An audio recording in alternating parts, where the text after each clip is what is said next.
Since the viewer has asked a query on the technical side, I'll give a fundamental perspective.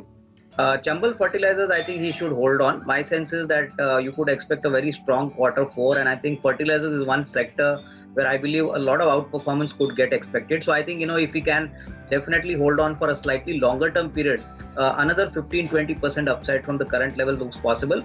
As far as Divi's Labs is concerned, I think it's one of those players which is now going to show very strong growth in FY23. They are a large CRAMS player, a very strong order book, virtually a debt-free balance sheet. And I think here also, if the investor is willing enough to take a slightly medium-term call, I would not be surprised that the stock could get further re-rated. So both the companies he has chosen properly. I think he needs to give a little more time to see a reasonably more upside, coming out. I'm going to come to you. We have a query coming in on the IT sector, and we have K.R. Balana, who's holding HCL Tech as well as MindTree, both these stocks making a profit of around 10%, asking whether they should continue to hold these stocks for a long term, or should they be looking at another sector like the banking sector? Yeah, is this question for me? Yes, it's for you, Avinash. I think as far as IT is concerned, as I mentioned earlier in my comment, that IT is one sector which cannot be avoided because it's a sector which earns dollars. It does not import any raw material, and I think considering the fact that the dollar is rising and the rupee is appreciating, I think there are tailwinds which clearly suggest that margins could get improved because of the currency factor. Both the companies which the investor has purchased, that is HCL Tech and MindTree, I think should be held on.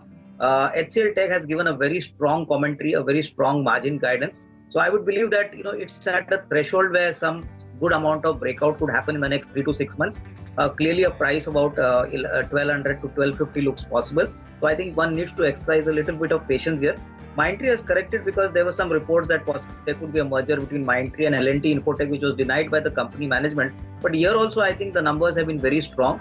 The order book is very encouraging, and I think one needs to put in at least 6 to 8 months here. So if the investor can give 6 to 8 months, I would not be surprised that IT would be back in action. And I think a reasonable bounce and a risk reward could come in from it. I think Pankaj, the investor can hold on, considering the fact that Everest Kanto reported a very strong earnings numbers for December quarter, and I think looking at the kind of order book, and they are large players in the CNG cylinder space. My sense is that despite the fact that CNG prices have gone up, consumption for CNG in the automotive space is gradually increasing.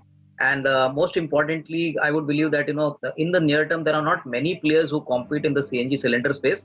There are few like Time Technoplast, but considering, Everest Kanto's capacity, geographical reach, I would believe that the next, 1 to 2 years are going to be extremely strong.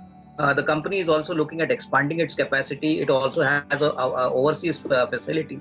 So I think all in all, I think one needs to exercise a little bit of patience. But yes, one could definitely expect a decent risk reward if one were to keep the stock for the next 12 to 18 months. Genus Power is a very leading player in electric, smart meters, and I think the stock has been doing pretty well on the bosses, considering the fact that the management is quite confident that the state electricity boards are now converting most of the analog meters to the digital smart meters. So the order book continues to be strong, and I think this is one space where the government is making a conscious effort to ensure that there are very little power leakages because of this dynamic product. So I would believe that if the investor can keep a 12 to 15 month horizon, my sense is I think from an earnings perspective and an order book perspective, he could expect at least a 20% upside here. So I think keep on holding it, and obviously if the stock corrects, you can accumulate further. I think the investors seem to have purchased the stock slightly at higher odd levels, but I think if you look at the company fundamentals, I think they are sitting on an order book of almost 50 to 60,000 crores.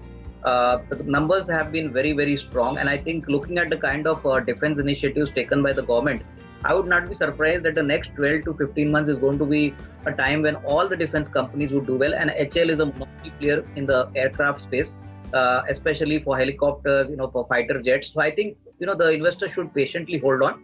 If required, one could average a little more quantity at lower levels, but I think definitely over the next 12-18 months, one could expect a decent outperformance. The IEX has gone X bonus, so I think the investor seems to have made a decent amount of money here, but still, I would believe the next 2 years are going to be very strong for IEX. First of all, in the power trading space, there are not many competitors. IEX is virtually a monopolistic kind of player, enjoying a market share of 98%. And despite the fact that 1 or 2 companies are going to come in, they might take a couple of years to settle down. What is interesting is the gas business has now started getting scaled up, and the gas business will also now contribute to IEX numbers. The quarter 4 numbers have also been quite decent. So my sense is continue to hold on. I think this is a kind of a very strong wealth creation story which could pan out for the next couple of years.